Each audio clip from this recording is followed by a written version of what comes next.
Again this Sunday, to treat you to some mind expanding talk, that take you into a kind of self-discovery. Today we are talking about how do we accept responsibility for our situation in life. The individual is a minuscule part of the society, the smallest part of the society. When an individual takes responsibility, the family becomes responsible. And when you have responsible families, you also have a responsible society. And you go on to make a better society and a better world for everybody. So today we are taking you into the world of responsibility vis-a-vis the individual. How do we take responsibility? Do we take responsibility or do we blame others or some forces for where we have found ourselves? This is the topic for today's talk. And with me, as always, are the people you know so well, people who have always, gone way and above to give all in our quest to find solutions to problems, answers to questions. And I'm going to bring them in now so that we move into this x-ray of sort of the problem before us. I know that Chidozie is already around, so I'll try to bring him in. And as we are bringing him in, I also will be hoping to, bring Mike and Sam in for us to kick off on this talk on responsibility. Responsibility as it affects you, as it affects me, as it affects every other person, as it affects the family, as it affects the society. So let's go, guys. We move.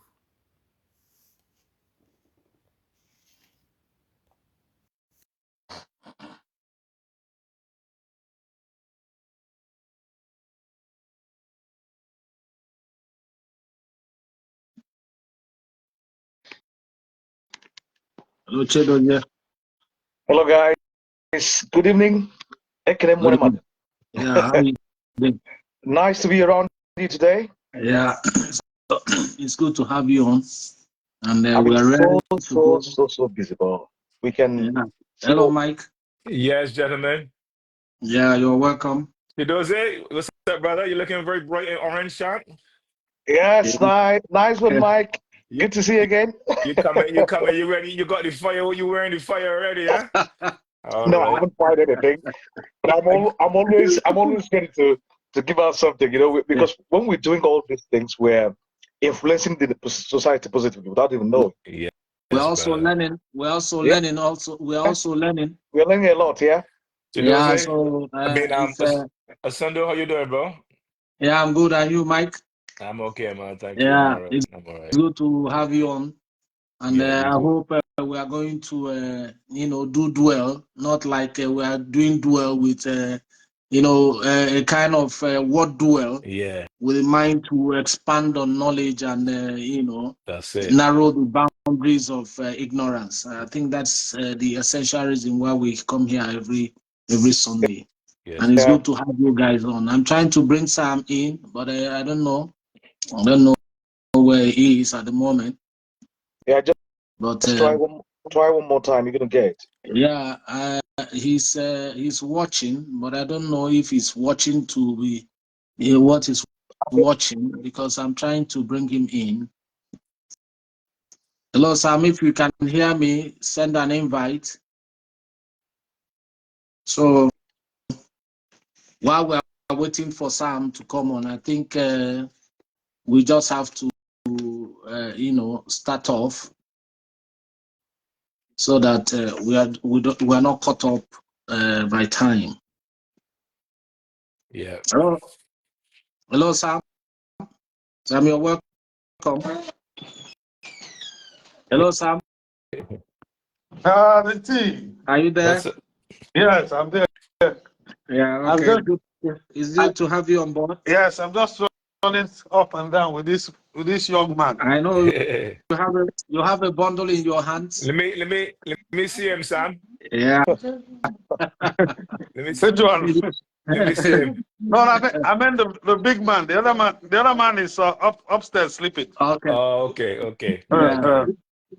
So, gentlemen, I think without much ado, we just have to take off. And, like I said before, we are trying to expand on the boundaries of knowledge and narrow the boundaries of ignorance. That is what we do here every Sunday. And then I know that many people are good for whatever we are doing here.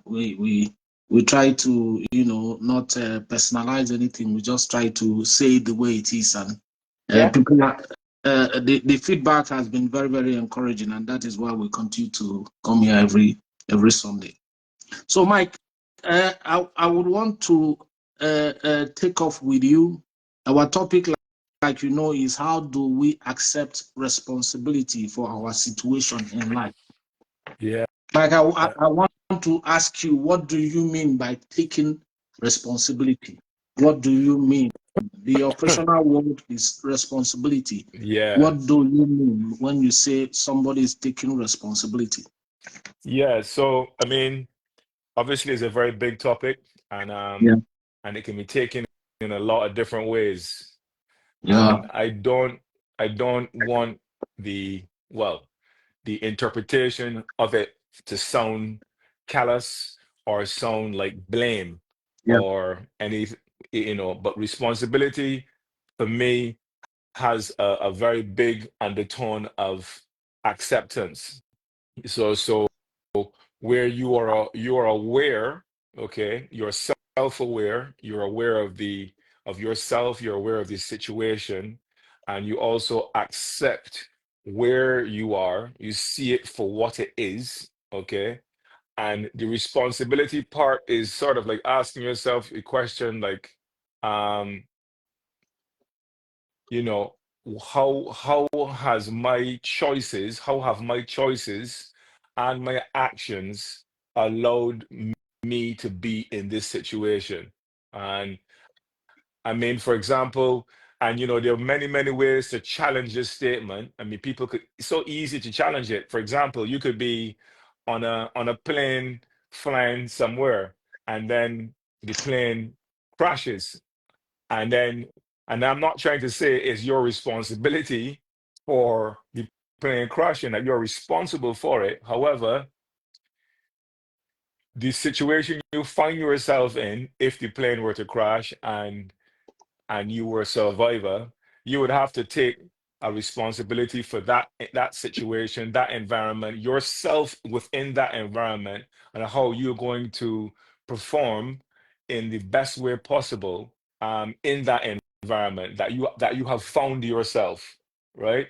So, and the reason why taking responsibility is such a powerful um, realization is because it actually makes it allows you to sort of take a semblance of control over the one being, the only being that you can actually control is this one, right? You can only control this one, the way this one feels, the way this one thinks, what this one says, and so that it takes you away from a word that I don't like. It takes you away from being a victim, right? Because Yeah. when you take responsibility, you are no longer a victim, even if you have been victimized or you've been acted upon. I mean, people may be assaulted, people may be attacked, and then the first thing, obviously, that you will do is point outwards and blame this situation, blame life, blame God, blame the devil, blame the transportation system, blame your mother and father. I told them I don't want to go this place, and look, I went this place and get attacked. Of course, that's natural to point outward and blame. But then at some point, you have to sort of what they call there's an ownership. When you own the situation, you own your presence in that situation. You say, okay, this is where I am. I have to see it for what it is, accept it for what it is, and take responsibility, not necessarily for what happened, maybe, but also take responsibility for how am I going to react to this then. So even if, you know, how am I going to, even if you were to make a humorous analogy, like if you were a goldfish in a fish bowl and somebody pick you up from the Caribbean and take you to Nigeria, you know what I mean? You had no control over that, but yet still you still have a a Very, responsibility to say, very okay, how am I smart. going to, I said how, very smart one. yeah, how am I going to react to Yeah, this new environment that I find myself, yeah, you know? So yeah. anyway, that's my introduction to what I consider to be what responsibility is. Yeah. Okay. So yeah, thank you. Your take on it, Chidozie, what's your take on it? Well, anyway, I mean, it's been an interesting response from a brother. And then I think responsibility, I mean, situation varies. There are different kinds of situation. One might be positive situation, one might be negative. And I just want to let us know that the last discussion we had, after saying all those things I said during the last speech you made, somebody was listening to me and I didn't know. The person was, because I was somewhere where I normally read and somewhere I normally think about a couple of things and write. But then somebody was listening to me and after saying all these things and we closed, the person approached me and said, you know, I mentioned specifically about situations that you might find yourself when we normally refer about how Africans are being treated, how different people are being treated, and we talk about slavery and all of those things. I mentioned who were organized, who were called slaves, have been passed through this thing. So when I mentioned England, that guy at the same time was typing England. He said he was searching everything I was saying. He was searching, and then he didn't know. He's an English, so he said I never heard about this information. I told him yes when he was talking to me, and then we had a lot, like 1 hour 30 minutes discussion later. I told him I did European history, and it's also important. I'm talking about this situation now. It's also important to know because some situations are skipped, some situations are foregrounded, and then the power to skip these things happen. So if you find yourself, when Roman Empire was always the thing we had, they're so powerful. They colonized and enslaved England those 400 years. But today, those information is hidden from us, and that is why I'm commenting on the situation now. You might find yourself in a negative situation. You might find yourself in a positive situation, but it's also good to co-create join hand, like Mike was pointing out, that you don't end up blaming, because we have been blaming our system about religion, what is going on. It was a subtle analysis about what has been going on there, the situation there, why we're not matching up with religion. Why we're not matching up with science. And then we also mentioned about AI. But we also think about the same AI and sciences. It's also Western invention. It's also a situation that is still above what we can control at the moment, unless we begin to see ourselves as co-creators, co-handlers, co-managers of those situations. We have found ourselves in different tough situations, and then I don't think that blaming oneself or blaming another person will ever help us to find or to navigate through any obscure situations we might find ourselves. Sometimes, if we keep blaming them, we are also in a way empowering them, because we're also in a way giving them a lot of credit, because when we blame them, they can ask you, in this sphere of religion and in this sphere of science, in this sphere of technology, what have you contributed? The answer is going to be no. So it's also a way of talking to ourselves. Our brother was talking about, he suddenly mentioned about taking some people from Caribbean to Africa. Those days are gone. I was able to ask a question in the class, and I was directing that question to a professor. Even until today, the professor couldn't ask that answer that question. The professor was crying. It was recorded on the video. And I was still called the meeting. I asked the same question. Nobody was able to answer it.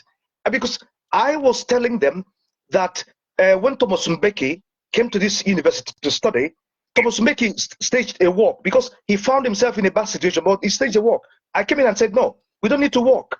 We need to contribute. We need to have a platform where we also contribute in solving the problem. And immediately it worked. But I'm not saying that organizing a walk from here to London is bad. What I'm saying is that every situation, you can also navigate, you can also try to contribute solutions, because if you keep crying about a bad situation, it doesn't make it might not help you to find a way to tackle that question. And then in what Mike says that in what Mike says about responsibility, and taking that responsibility means also seeing yourself in a way that you have to acknowledge the situation, you must acknowledge it, and then identify ways to deal with the situation.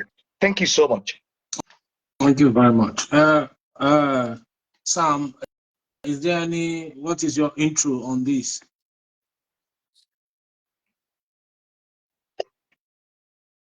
Hello, Sam. You on mute? Hello, Sam. Sorry, I was muted. Sorry, I didn't know I was muted.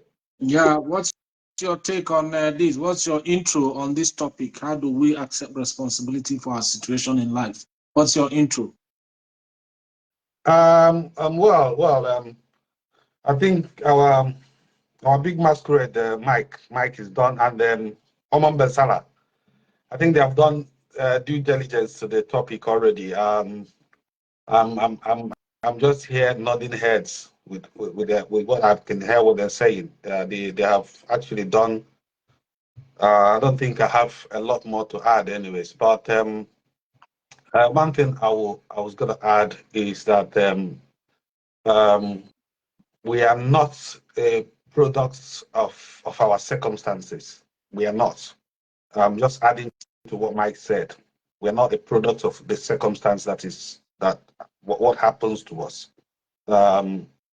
It is our decisions within that circumstances that we are a product of, the decisions we make. If we make a bad decision, then it becomes our own products. Because that is the only time that is the only opportunity we have, the decisions we are making within ourselves. That is what defines whatever circumstances that we'll find ourselves in it. I think that's short and simple. That's my introduction. I think I'll speak more. Yeah. Okay, thank you very much. Mike, I will ask you this question now. Taking responsibility is not just something that drops from the sky. It is not just something that happens. It is something that is intentional, something that probably as people are going through stuff in life, somebody can always tell you, this happened to me, this happened to me. If you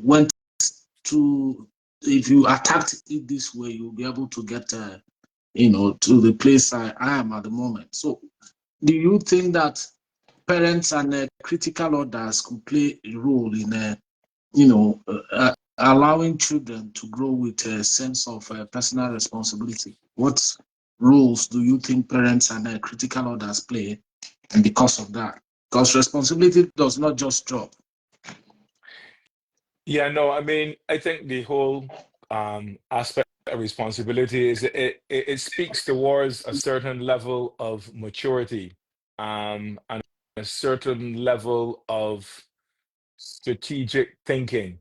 And when I think about the challenges that can be thrown back at me or anyone who's speaking about this subject, I mean, let's say Idoze earlier was talking about something about slavery, and you just think to yourself, even, for example, if you found yourself, in the Caribbean or in America as a slave, in the middle of the 16th century, and you talk about responsibility, and I know you talk about parental and all this kind of responsibility, but I talk about the most extreme cases where how can you take responsibility for a situation where you were forcefully taken from somewhere and brought somewhere else and forced to work and but what Chidoze and Sam were saying is exactly what this points towards, because it's that if you find yourself in a very, very difficult situation, or even going back to the start of your question about, a parental, a parent, or, teaching a child about, or responsibility, it doesn't just drop, it doesn't just happen. But what it is a sort of a mature sort of way of looking into the sort of looking at the big picture, right? The only way to understand a situation is, in a way, even though we talk about personal responsibility, is almost about separating yourself from the problem and looking at the problem from the outside, like an overview. So you're seeing the whole complete situation that you are in, but without a personal feeling or anger or disappointment or sadness. You're just looking at it in a critical, strategic, mature way, making decisions, as Sam was saying, and those decisions are critical to your peace of mind, to your survival, to an outcome that will be favorable. Maybe not even just to you, but even to your children or to your friends. Because as we know, the adversity that's gone through history, um, people people struggle to make changes and don't live to see those changes, right? They die. Their lives are forfeited within the struggle. And then later on, you would hear about, this day was dedicated to this person's sacrifice and all this kind of stuff. And, later on, it pays off. But I think that the thing with taking responsibility and teaching responsibility to your children or to anyone who is a little bit inexperienced or immature, or or a little bit, let's say, frustrated or in the middle of the battle and can't see the forest for the trees, as the expression comes apart, is that whole ability to recognize where you are and think to yourself, okay, this is where I am. How am I going to make the best of this situation, right? Yeah. Um, when I was a youngster, I mean, I'm going back to all kind of examples because it's only with examples that you can actually see. But my mother, we didn't have this whole thing about, not beating your kids. So sometimes we would get the belt, and sometimes we would run before the event happened, and then you get a chance. I can remember sitting outside with my brothers, and we considering our situation carefully, like how did we get here? how are we gonna how are we gonna um take responsibility for this and learn from this and take the punishment and learn, right? There has to be a learning, because once you learn, that means you are growing, and once you're growing, that means that whatever has happened to you, you have turned the tables, and you have been able to take yourself out of it happening to you, and you begin to happen to it in a funny way. You switch the roles, right? You stumble, you fell, you got hurt, and then you started to look at you started to sometimes some people get a bang on the head or a traumatic event occurring in their life, loss, death, damage, injury, trauma, something, and from that position of suffering and pain, they start to almost see themselves separate from themselves and start to get a realization as to a pattern, as my man Sam always talk about, a pattern of behavior, of thoughts, of emotions, a sequence of continual events that continually puts me in this situation. How at some point I gotta be able to see this thing for what it is, see my responsibility, how I played a part in this outcomes that are unfavorable to me constantly. And that's where the learning begins, and that's where the deep sense of maturity begins, when you say, okay, I'm not gonna get angry at the punisher, I'm not gonna get angry at the punishment or at the situation or even at myself.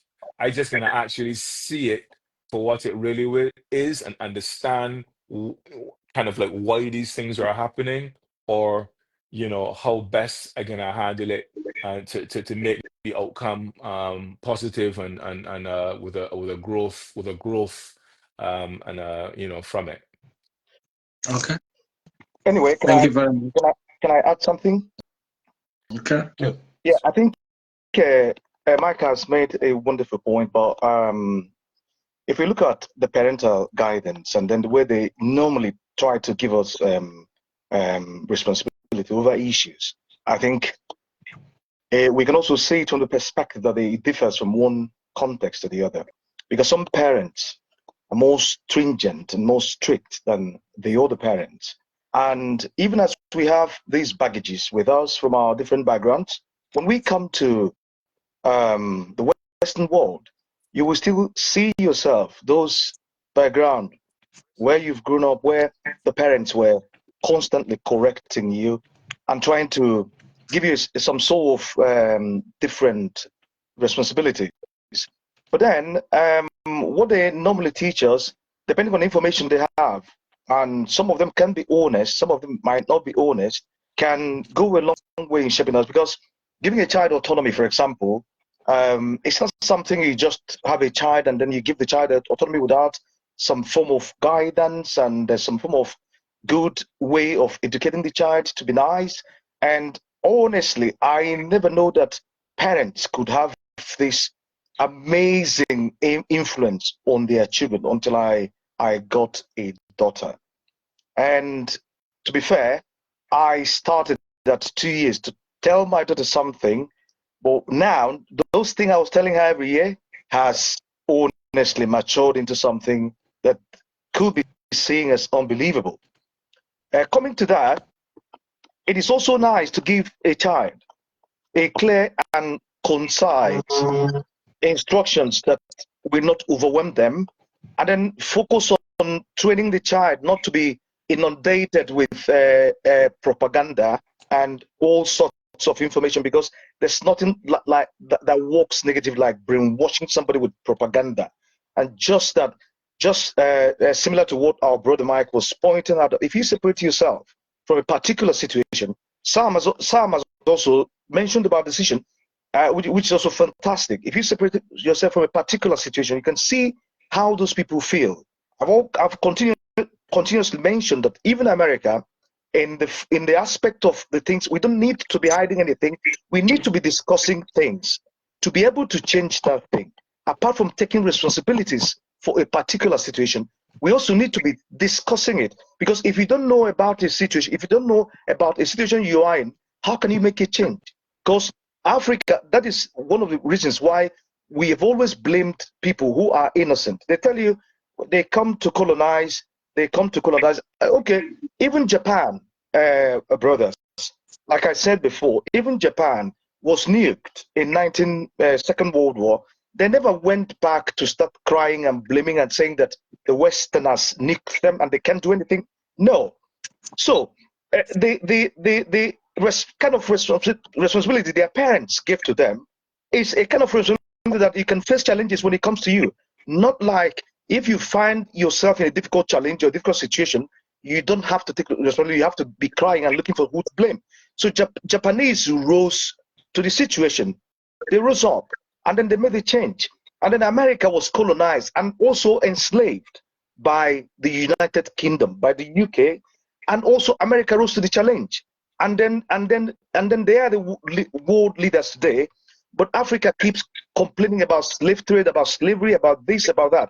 We also know that if you separate yourself from all those things, it is not nice. It is something that has to do with abuse of human rights and all of those negative things.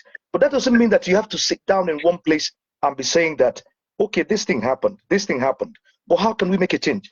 I have also mentioned that what is happening back home in Africa today is about hate speech. Hate speech is even more poisonous than the slave trade, because slave trade has got a synchronized and orderly historic information that you have to follow, whereby transactions were involved.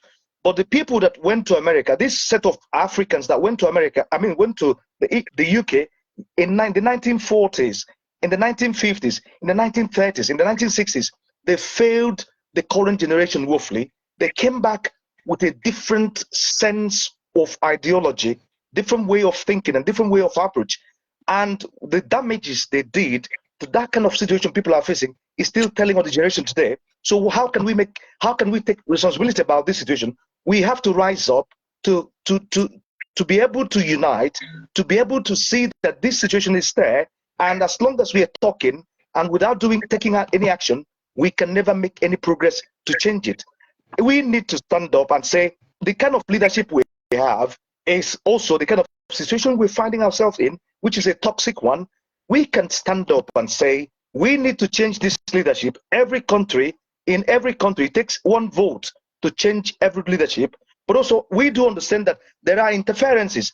But if you go to Burkina Faso today, the current president has risen to the occasion and is also making a lot of change, telling us that any situation we find ourselves in, if we can unite and have a good voice, we can always have a better answer to it. Thank you so much. Thank you very much. You really took us on a run in this. But thank you all the same. But Sam, I'm coming to you. Is there at any point that you can be responsible for somebody, anybody? If there is, at what point do you think that is? Yeah, thank you very much, Mr. T. I must also commend our brother Oman Ben Salah. He's done a very good, a powerful statement in this last comments. I was going to add a little bit to it, and also the Big Mike. I think this is what you get when you bring along intellectual people. When you bring in the big guns. Yeah, yes. It seems like a conformity. Everybody is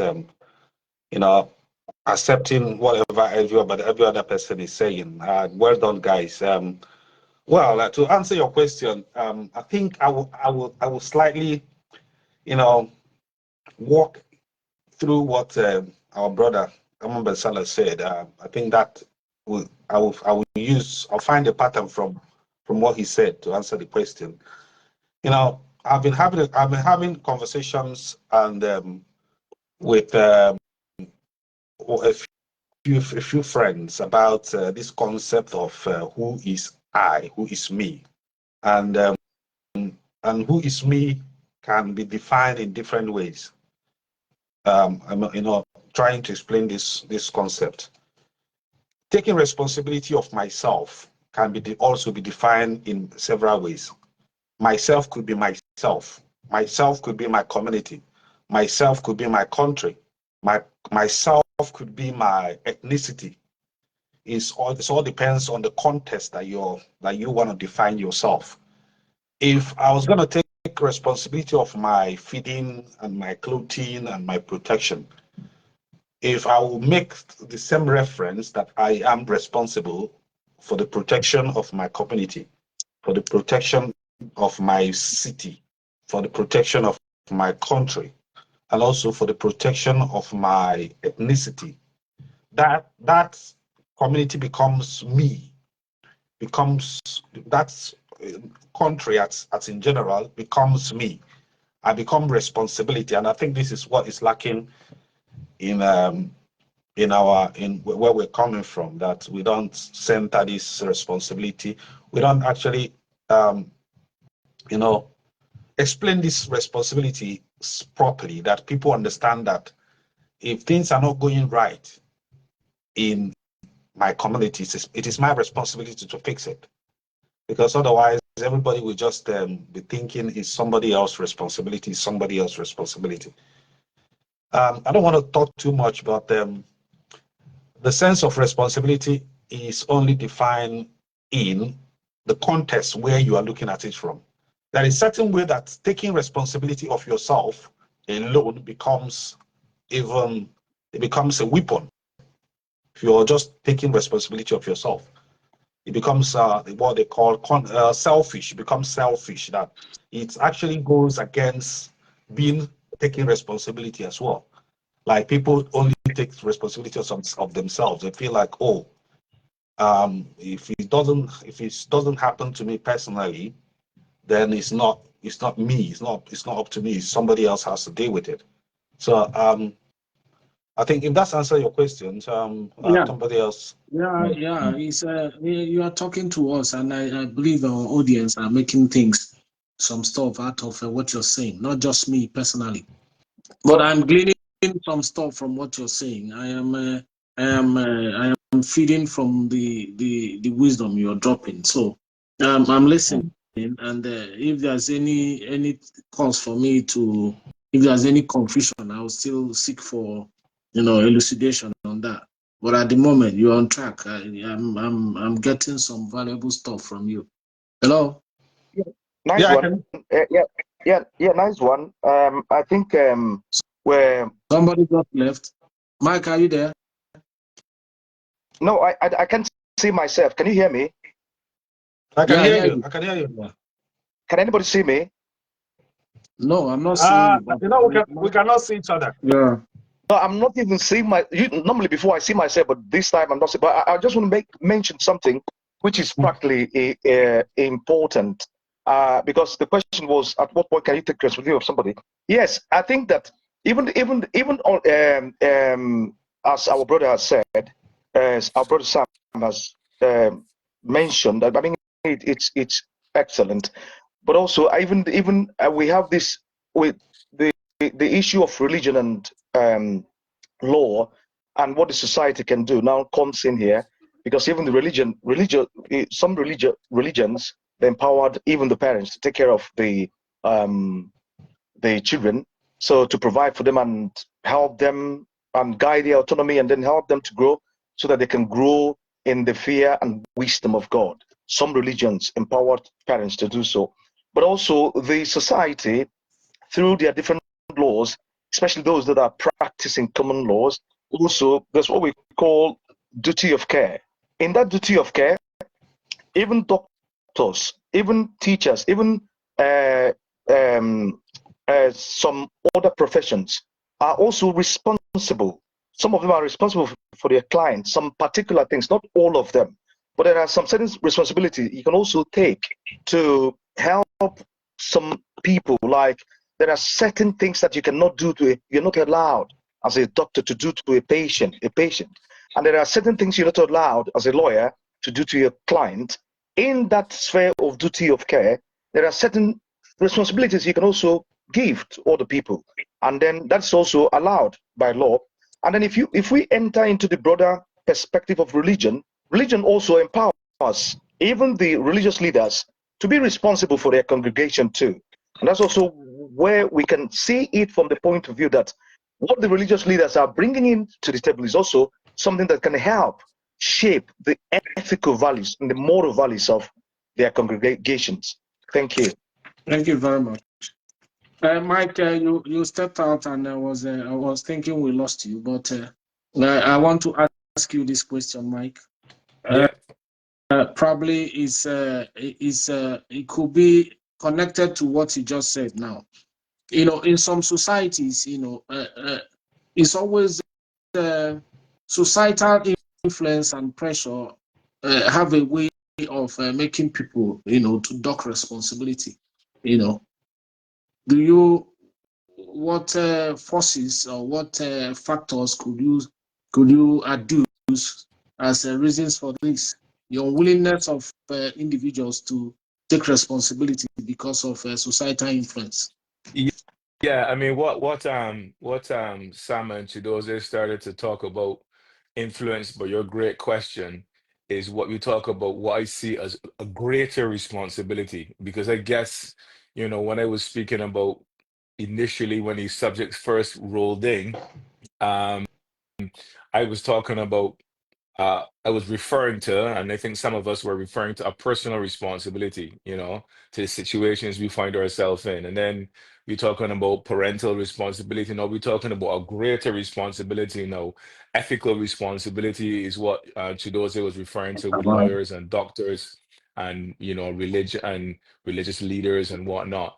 And the reason I think that, we start to, as a society, generally able to say and generate duck responsibility is because of the whole divide and rule type of way of ruling and governing, where you start to um Sam said an interesting thing earlier on, or I think one of the about this whole individualistic view that we encourage. I mean, I'm the one I was talking about. One major question that you need to start with, that seed of identity and awareness, is who am I?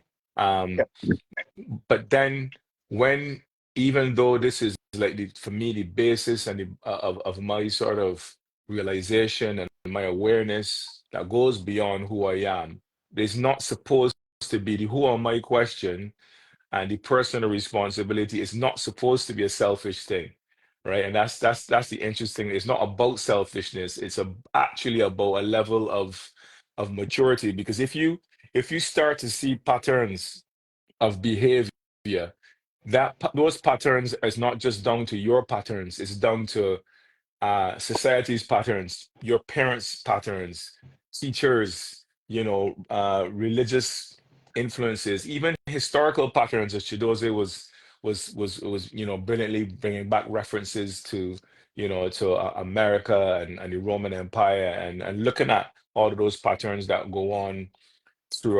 gone on throughout history. And so, to answer your question, to go back to your question, why people duck responsibility, is because of a level of a narrow-minded level of selfishness. And it's not, and I say narrow-minded, I don't mean it in a callous and unfeeling way, because of the way a lot of societies um are run. And human beings, and even beyond societal, but we are very competitive creatures. We want to win, right? We want to win. We want to get another one on top of the guy. We want to have more than him or her. We want our children to do better than other people's children. And we get caught up in what you call this whole rat race, this competitiveness that is not healthy, where you start to turn a blind eye to the greater good, to that greater responsibility. You only thinking about your own children, your own house, and your own education, and your own everything. And that in itself feeds in to a lot of the corruption and the lack of development that we find in some of our hometowns, because we get too selfish.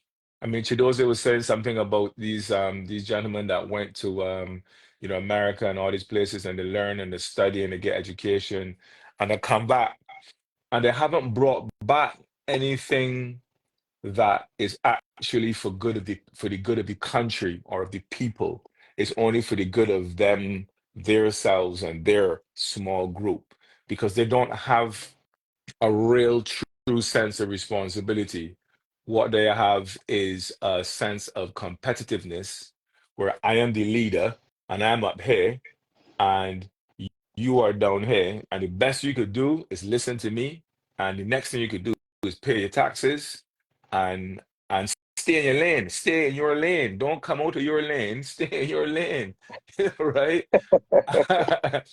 and and that is where we get a Mm. corruption of the whole um where you take the responsibility. You had that courage to venture out and learn and go into the different countries and learn and improve yourself on a personal level. But then where is that greater sense of responsibility to your nation and your country and your culture and your ethnic origin?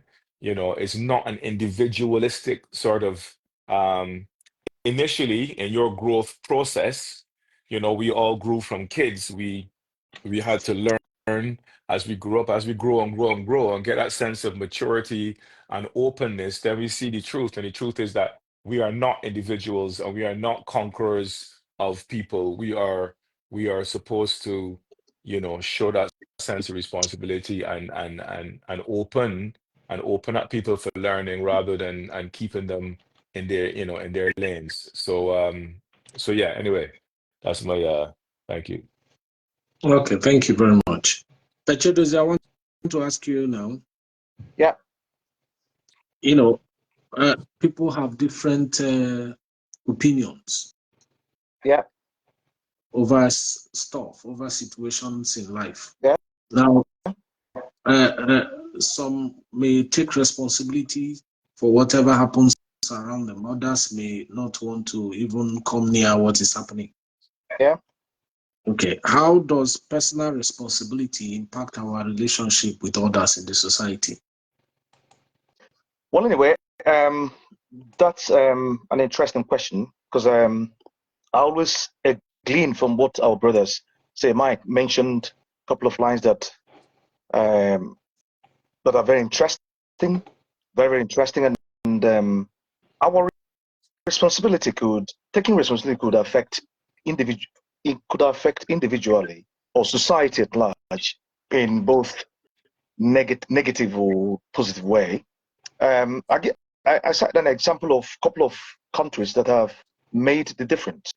If we look at China, if we go back to 30, 40 years ago, if a Chinese person talks anywhere in the world, they call them Ching Chong Chong. Even I see Ching Chong Chong, Ching Chong Chong. That kind of subtle jokes that is also part of stereotyping. We've talked about stereotyping before. So they were heavily stereotyped. But you know what they did? They saw these things that the world are stereotyping them through their language and through the way they look. They now went back and defined themselves. That's also about definition. That's also about, instead of making it I thing, I want to make it we thing. So they want to take responsibility in a way that influences the future generation positive, and they have achieved it. Before, it was always the bourgeois, not even the bourgeois, the lower class and the upper class. But today, we have the highest form of middle class there. They have achieved a lot in terms of taking responsibility. We need to stand up, and we don't need to be fearing anybody, or we don't need to be fearing about failure, to be blamed, or ascribing some situations that are not even something that is properly related to us. We need to identify with the capacity of being able to make a change. Because if we stand up, as I was mentioning about people that came here to study, that's also a very critical thing to discuss. But normally, we don't discuss things back home, because if you keep discussing this thing, these people came back home, and their negative influence is still having a whole lot of negative, all the way negative influence and other things you can expect or think about in our different countries in Africa. So we are all here now, and we've seen that this is not what they were teaching them in the classroom. This is just what they decided. Because I can imagine what it means for somebody. We can look at that aspect of taking responsibility, what it means for somebody from Africa to get into a bus. I have asked somebody who has stayed here for like 60 years, and I said, what was it like in the past 60 years to get into a bus in the UK, to get into a bus in Sweden, to get into a bus in Canada, to get into a bus in Germany? The person told me that when we come into a bus, everybody runs. Everybody runs away. Everybody leaves the bus and runs. Even the driver was wondering. And I asked them, have we managed to take any responsibility about that, to educate the younger generations about this thing so that it doesn't happen to them? But what we normally see back home and in other places in Africa is some form of pride, like showing off, trying to show off. That's not a way of taking responsibility in a way to influence society. We can take responsibility. We can take steps to influence society either negatively or positively. But when we take a positive step, in the aspect of taking responsibility, it can influence society. It can motivate them to change. I did also Swedish politics and Swedish history. During the time we were studying, Sweden happened to be, if you go to Sweden, you normally see, like just like if you go to Ireland, you see different types of potatoes. In almost all the meal, you will see potatoes. I begin to ask question, why potatoes everywhere? So a gentleman in the class, who is also a professor, told me that in the olden days, they had nothing to eat. They were coming to England, they were coming to America to work. So most of the food there was always about potato, something cheap. So at a point, a couple of guys talked to each other and said, no, we can't continue this way. We have a beautiful country. We need to go back. So they came back. They now formed what is called Social Democratic Party, the longest party that has ever ruled the, Sweden in the democratic setting, and they have ruled more than 40 years. So they formed this party, and then they created a system called welfare system. They had monarchical system, but they now transformed the monarchical system, made the king redundant. But if you go back home, if we're taking this responsibility in a way to motivate and inspire the future or current generation, we have to be honest to ourselves, because we're not still honest. And then subconsciously or consciously, we are still scared about what people are going to say, what people are going to do, how they're going to judge us. Because if I come out to speak, if I step up to speak out, people might judge me wrongly, because they might judge me like I don't want to fit. I'm not going to be fitting in their circle. I'm not going to be fitting it in their clique. I'm not going to be fitting it in their context. No. But if you look at here, they have managed to do this thing in Sweden in a way that they are one of the richest countries in the world, just because some set of people decided to come back and take responsibility. And this thing is still good. I write about this thing every day. I write about it in different platforms, telling them in Nigeria that time is going to come when we will take responsibility, that these things people are seeing today, clapping for people, kowtowing them, booty-licking them, that is going to end in the either now or in the short term or in the long term future, because people are tired about what their experiences. We're talking about experiences. People are tired about the experiences all over the world, and people never expected things like that to be happening to them. And it's all about that responsibility we're talking about. I will stand up to take responsibility, irrespective of what people will talk about me, irrespective of how people are going to judge me, whether people are going to say, I don't want to belong to I don't want to belong to anybody's clique, as long as I'm going to do something that is going to influence the society or the generations for long term in a positive way. So we can always stand up and stop manifesting procrastination and stop manifesting all sorts of conflict within ourselves. Because as long as we're having conflict within ourselves, there's no way we can take responsibility in a way that will impact others. Thank you so much. Thank you very much. Thank you very much. Thank you very much, Chedozet. Yeah. That was good. Yeah, Sam, I come to you now. You already heard what Chedozet said. And I want to ask you this question. What habits can we try to practice on a daily basis that can help us take responsibility for whatever situations we find ourselves in? What daily habits can we imbibe? Can we inculcate to help us, be more responsible in the things that are happening around us? All right. Yeah. Thank you very much. I will draw my line as well from what our brother Mohammed Salam just said. I will refer it as some sort of collective intelligence. When people, they collaborate between the cycle of whatever circumstances or situation that is around them, and being able to brainstorm to find solutions moving forward or kind of proceeding. The character is for us it's appalling that if I will start, if I start deliberating on the big problem we have, from back home, it will be a lot for me to speak about. But I think what we are here to discuss more is on how to resolve those problems. I think the first thing that we need to understand is that a problem, societal problems, is a joint problem, and we have to have a joint ownership to that problem.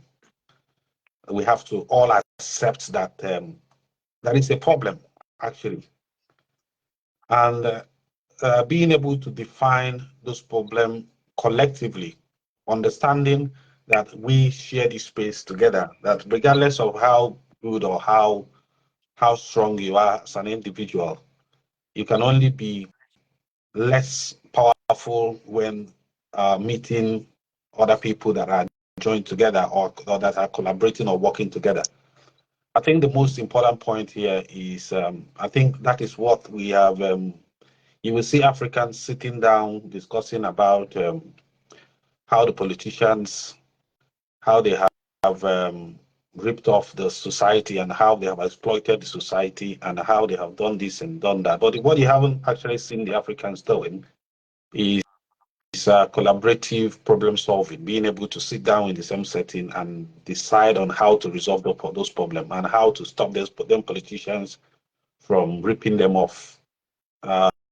And that is where the problem is. When people only identify the problems and not devising a solution to resolve those problems. So what I'm suggesting is a personal opinion, but I think we've seen countries who have done that, and apparently most of these countries that we are running to have actually, they have sucked themselves into the same solution, into the same situation, and they've resolved it using the same formula. People that are actually in the depth of this problem, being able to understand that me and you are having the same problem. Like somebody that lives in Ogun State, or somebody that lives in Sokoto, or even a man that lives in St. Lucia, understanding that poverty is a system that are superposed by people who actually thinks that that they are more clever than the others. They assume all the resources or whatever position in society, and leaving the rest of the populace struggling. That the only way you can actually take this mental back is actually devising a means within yourself that you don't think that I think it was Nelson Mandela that mentioned that you don't expect the master to deliver you freedom. You have to go and forcefully take that freedom from him. So the attitude in back home, and as our brother Mamba Salah have just said, it's very shameful that we're in this situation. Look at the example that he made about Sweden. It's a very intrusive example that any reasonable person will resonate with. It's very simple.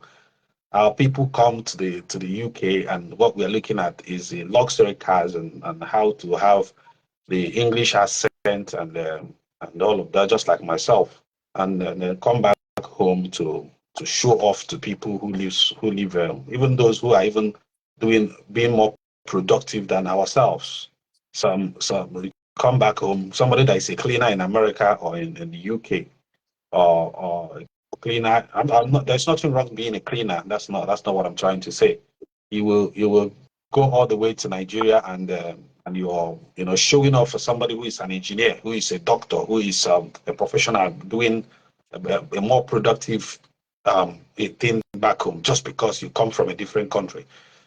I'm not learning this lesson that our brother Chedosia have just said, that we could transfer this knowledge, that we are seeing here, we are not, basically, we're not meant to be here to come and see good houses and all of that.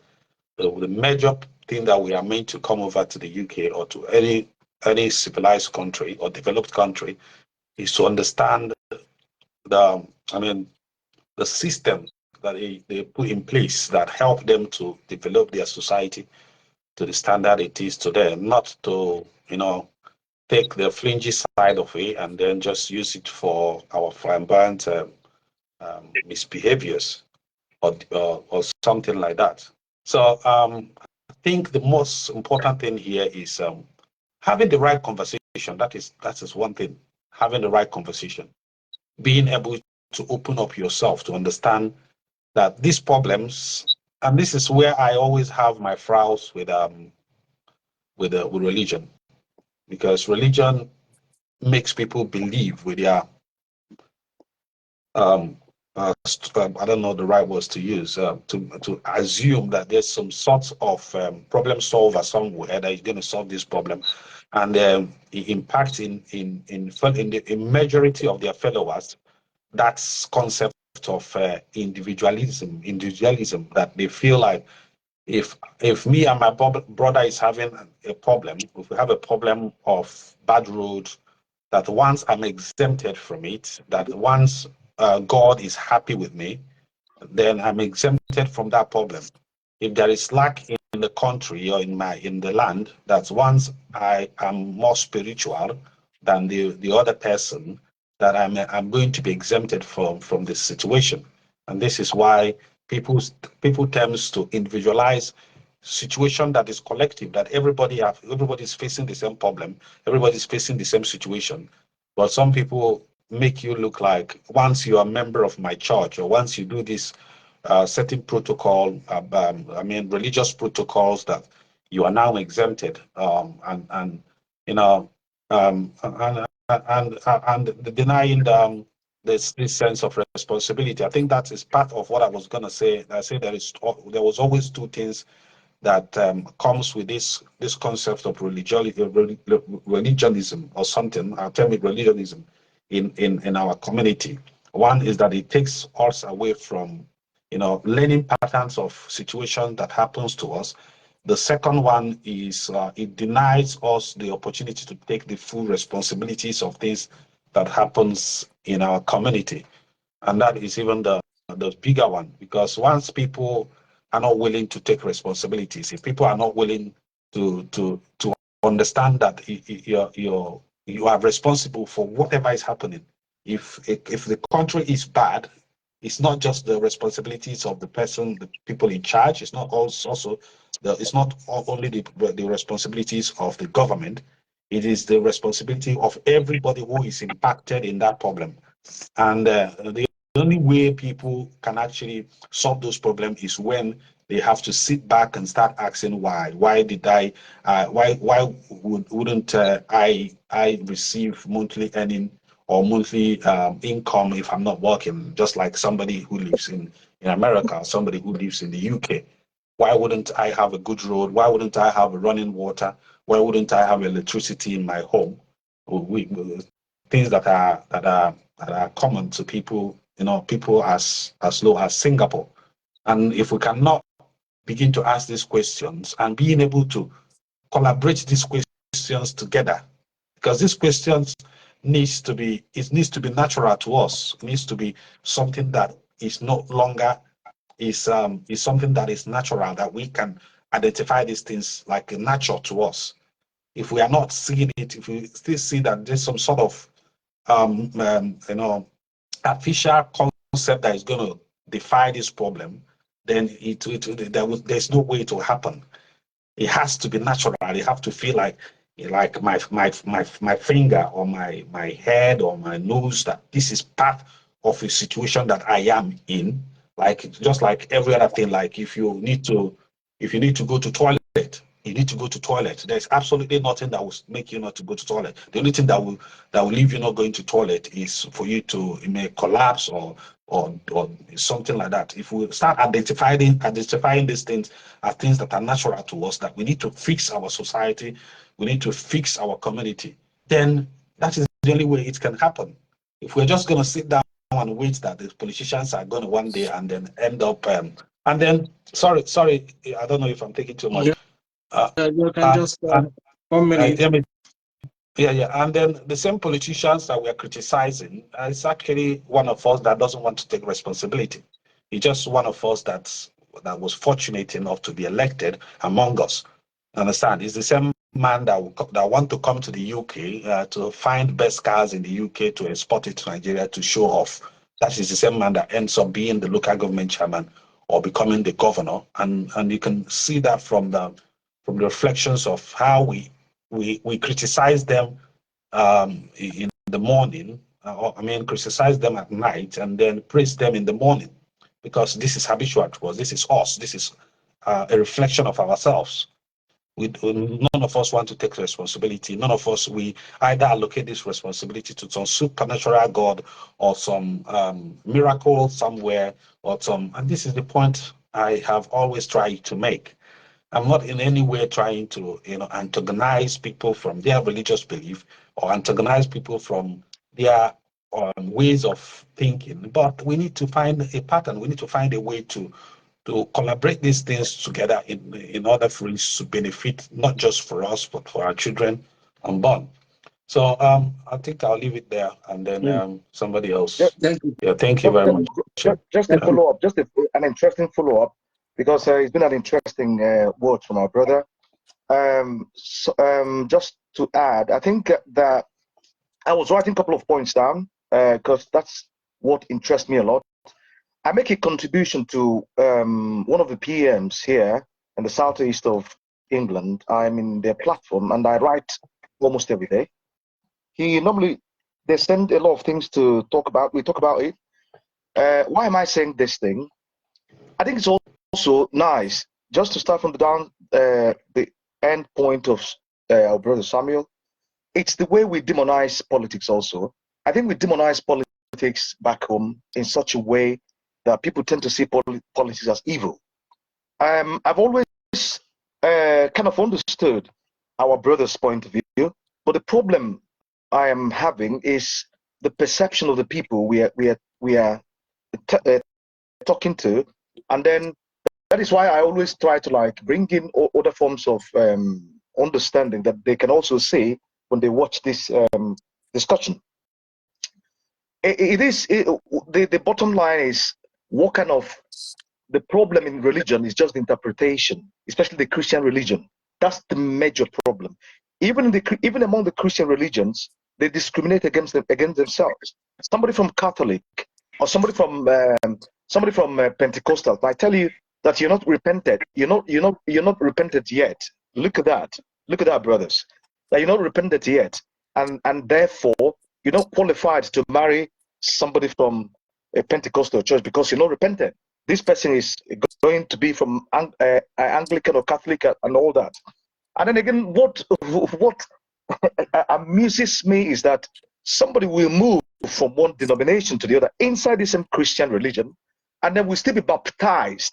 That they will request or demand for your baptism again after having been baptized in a particular religion. This is not what we are seeing here. And I'm not sure that's the kind of education we're getting here. No.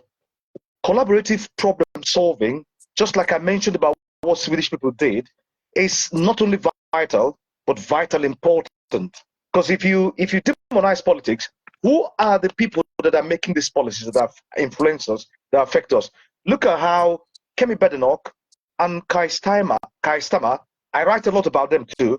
Kai Stama normally, you have to make a debate about issue. When you get money for a project to help your constituency, to help your people, it is not your money. But back home, whenever we get money to help them, people tend to assume that it's our money. This is the responsibility, like nobody forces me or you to vie for any post, from the local to the presidential seat. And then until we have this formidable clique that are able to be curious, that are able to be empathetic, that are able to be reflecting on some important things about how to station our responsibility, how to take responsibility to solve our own problem. It's going to continue. I just want to end by saying that we, brothers, we will agree that back home, We drive expensive cars on an inexpensive road. That's not a good responsibility. The Japanese that is selling us Toyota, that is selling us Lexus, that is selling us Kia, other cars, and Suzuki, and the South Koreans that are selling us Kia and Hyundai and other cars, they are not riding those expensive cars on a bad road. But because of that mentality to impress nobody, because I think it's about impressing nobody, if we try to understand it, we need to start, apart from this thing we're talking about, to enlighten and educate and people and to raise awareness, we need to start making them to understand that politics is not bad. Politics is a very good thing. We need to be participating until we reach out, we come out en masse to participate. That's when we can have those positions to make positive, to take positive responsibilities that will be capable of making positive impact on our societies. So religion has got their good side, has got their bad side, but then the major problem is just the interpretations. Now, the moment we begin to take actions, positive ones, and as a collective group, even this group we are now is a force, as a collective force, and a collective group will be getting a result when we transform those responsibilities to our actions. Thank you. Thank you very much, Omar Ben Salah. Thank you very much. Mr. T, can I just add a little bit? There's something that I missed out. One of the key important Go ahead. things I was going to say. I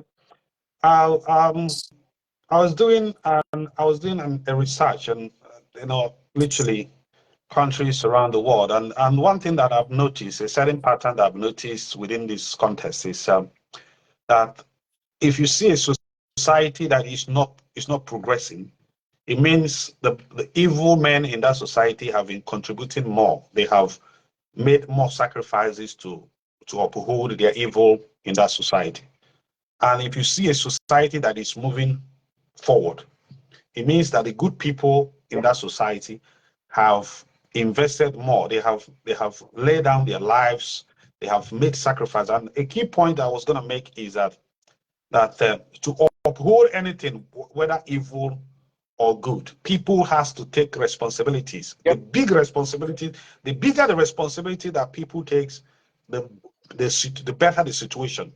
If just like an evil man is willing, like in Nigeria, people are willing to sacrifice themselves, to sacrifice their lives, to uphold evil, to make sure that evil stands. If good people are not willing to make even more sacrifices, like sacrificing their lives, sacrificing whatever they have, their money, their everything, to uphold goodness, there's no way goodness will succeed. Sorry. It just occurred my mind. I had to say that. Yep. Thank you. Yeah, thank you very much. Mike, I want to come to you now. Yeah. Sam said something about collective responsibility. We are talking about individual responsibility here now. Are these two can these two work together?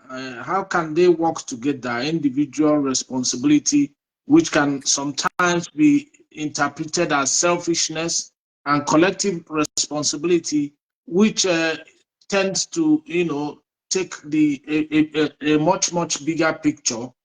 So, which one is a more vital force in moving for a better society? Individual versus collective responsibility. Well, like I was saying before, as we take these steps, and we weave this web, and we understand the picture that we're trying to paint, because you guys are very, very admirable guys. You guys are guys that are very concerned with the situation in your country, right? And that is very admirable. And everything that you all say and think and reason with is to show a solidarity, and to show a collaboration, to show a empathy, and to show a compassion. And those attributes, collaboration, empathy, compassion, education, those are the attributes that are actually that are lacking the most within the society that you guys come from. They lack the most. And that's the reason why the situation is as it is. Because what really is strong in, in Nigeria is that whole sense of competition on an individual level. So you can't really separate individual and collective that easily, because the individual makes the collective. So if you have the individual on a level of competitiveness and segregation and separation in politics, separation in religion, as the two main fund, and separating potentially in education, then you are creating a separate, broken, fractured society. The society is fractured. So there's too much opposition within the society itself. Too many different religions that think that they're better than the other one. That's the competitive part of it. And too much competition breeds conflict, lack of sympathy, lack of empathy, lack of compassion, greediness, aggressiveness. And so when Chidozie was talking about the Nigerian culture, the African culture, the Caribbean culture, the same, same kind of thing. We as a people have our way of operating is very spiritual and emotional, right? And whereas other cultures, their way of operating is a little bit more scientific, a little bit more community-based, a little bit more collaboration. So it's easier for certain societies. I don't want to use the word easy as in, but it's just the way, maybe the environment that they come from, because of the harsh winters and the lack of resources, that they are historically, the Swedes and other countries have been forced, the Danish, they've been forced to come together in order to survive against nature, and and to pool together resources so that they can survive and develop and be and be healthy, thriving culture. Whereas Africa is a big place, and everything seems to be, and our mode of communication in Africa is spiritual and emotional. And then you divide that spirituality into religion, and then those emotions start to conflict against each other. So when you were asking Sam about what are the practices or the habits to develop to create that sense of responsibility, it's almost, and Sam said it already, about collaboration. And that is one thing that, I'm not from Nigeria, but I understand the situation. I understand human beings. And when you have so much separation and such a lack of collaboration and so much competitiveness, it's almost like, the whole, like when I'm speaking about the divide and rule concept, it's almost like when the only thing you want to do is be seen as an individual, then you could forget the collective. There is no collective, because it's only you and what you have and what you did and what you could offer. And there is no collective. And that's the issue. It's not what you is a lack of collectiveness and too much personal, and it's not even responsibility, but personal pride or personal attributes, and a lack of collectiveness. So I believe that in order for the personal and the collective to blend, you need to start to show by example, look for the similarities rather than looking for the differences. So when we're discussing, or the beginning of our discussion, there's a job. We can give everybody a job. When you come in here with people from all kind of different parts of the country, we want to find the similarities. That's what we want to do. We're not looking for the differences. We all know the differences. The differences is what's keeping us apart for the last 500 years, is the differences. So let's look for the similarities. And that is the practice. If you talk about a habit to develop, that is the habit to develop. What are these similarities? Everybody here been saying it Sam been saying it. Chidoze been saying it. But Chidoze looks at examples that exist in other parts of the world and try to shine the light on examples of things that work. And Sam is understanding that the lack of collaboration and the lack of communication is causing there's no unity, there's no harmony, because everybody is better than the other person. So it's a matter of using of finding these similarities and breaking down the barriers that have been put up by poor leadership, that have been put up, but whether it's through a whole, to say that it's us, there's a togetherness, there's a lack of togetherness and a lack of pride because there's too much competitiveness and there's and not enough looking for the similarities in within the cultures. There's a oneness in Sweden. There's a oneness in even in the UK and other parts. There's a oneness, and as long as you have this whole thing that when you have an enemy come from the outside, then you put away your squabbles and come together, right? The enemy, what was it? How does this expression go? The friend, the enemy. The devil you know. The devil not, you know. not that one. Enemy of your enemy is my friend. Is my friend. Yeah. Right. Yeah. So, but that concept, the enemy of my enemy is my friend. that concept to me is flawed in that you're supposed to be joining forces with each other to protect your area. And if you want to have your little petty squabbles later on, yes, but there's a lack of communication, there's a lack of unity, and a lack of collaboration.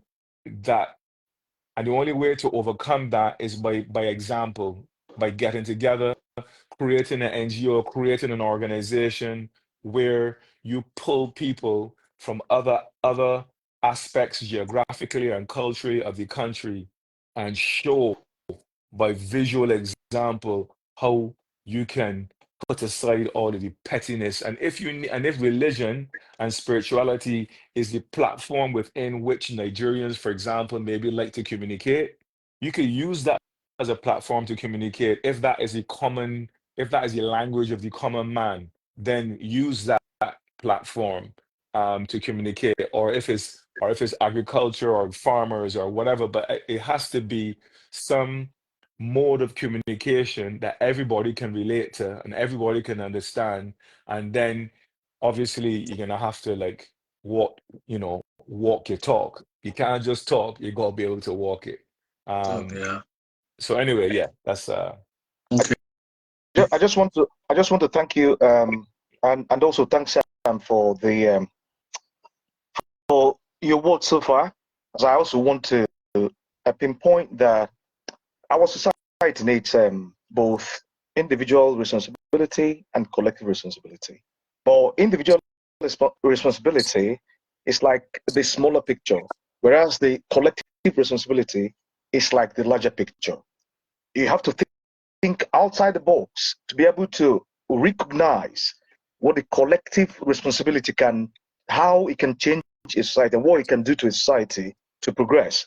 So we're not saying that we have to stifle or downplay individual responsibility, no. But we have to reject and resist the mind conditioning of these people that have come to England and America to study in the 1940s, because they've conditioned people to be hating each other. That's also why I mentioned in an elaborate way that what we have back home is hate speech.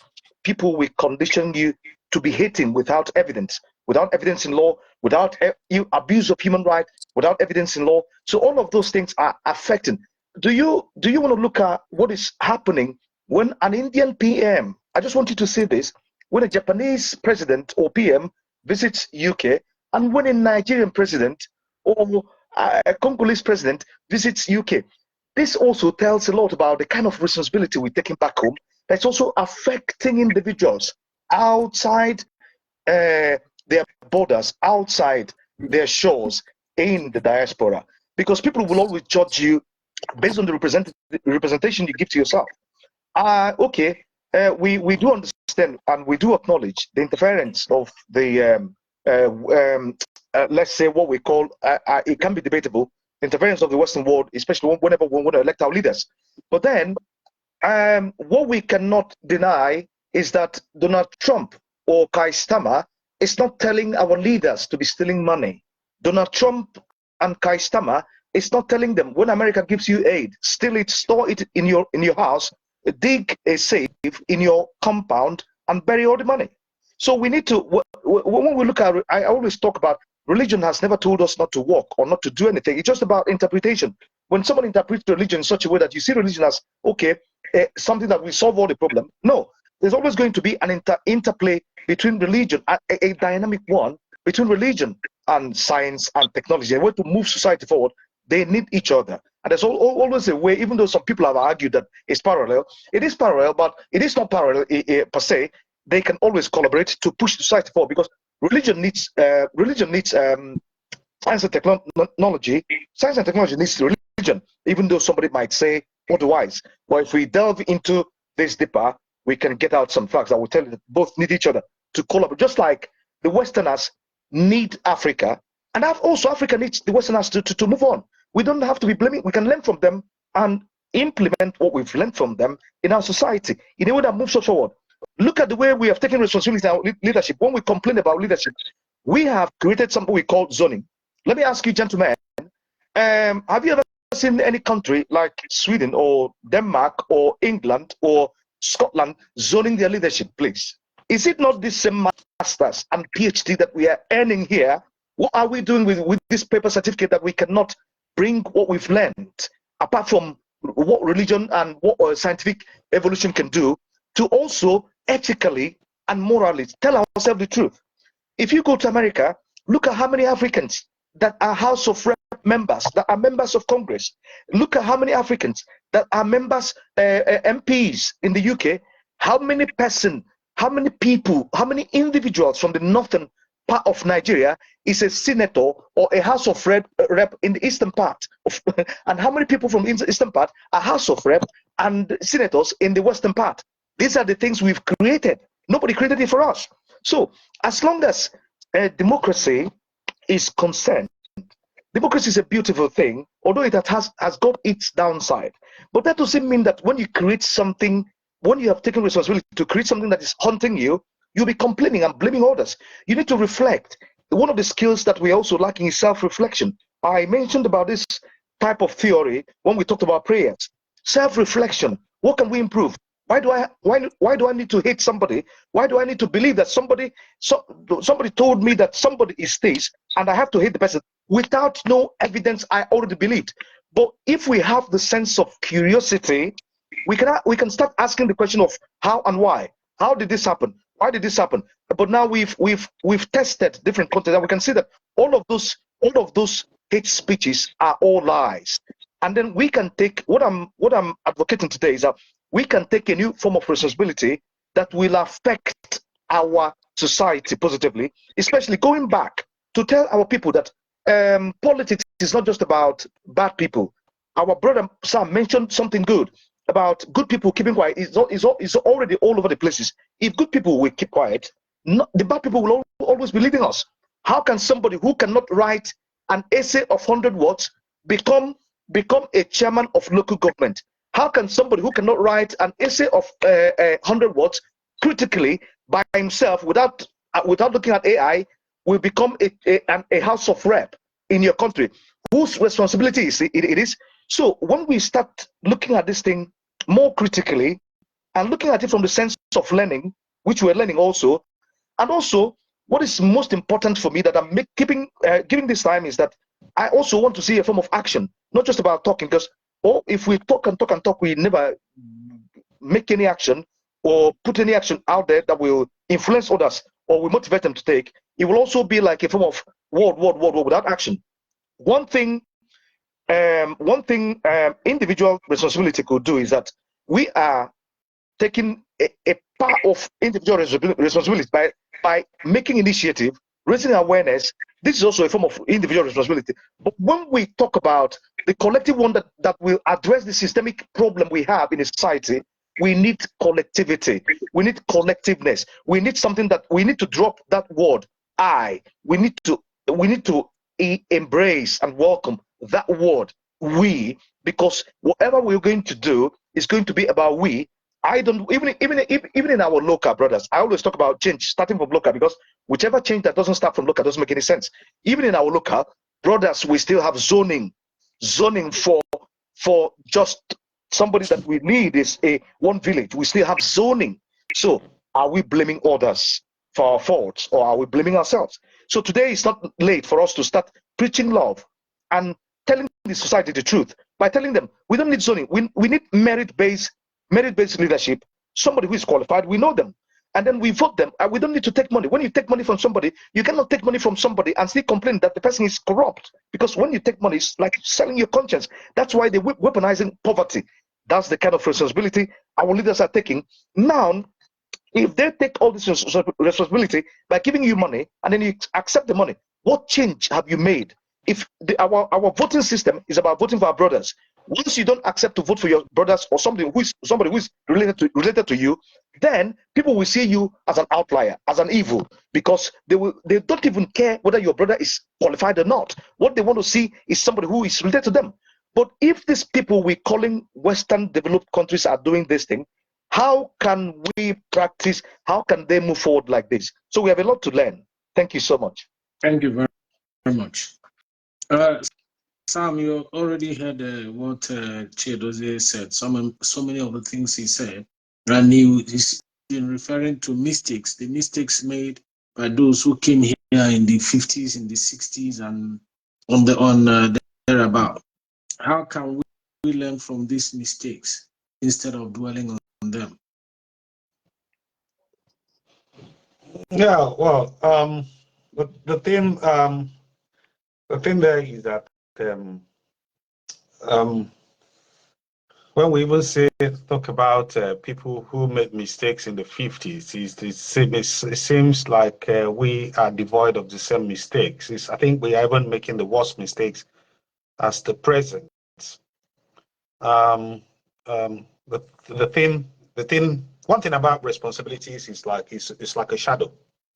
It's like a shadow.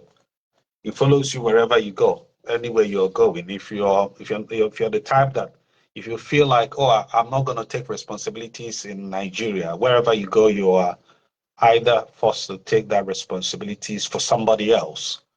Then take, and I think that is in particular what is actually wrong with this. It's even the new system, because I believe in the evolution of life is evolving. Like if you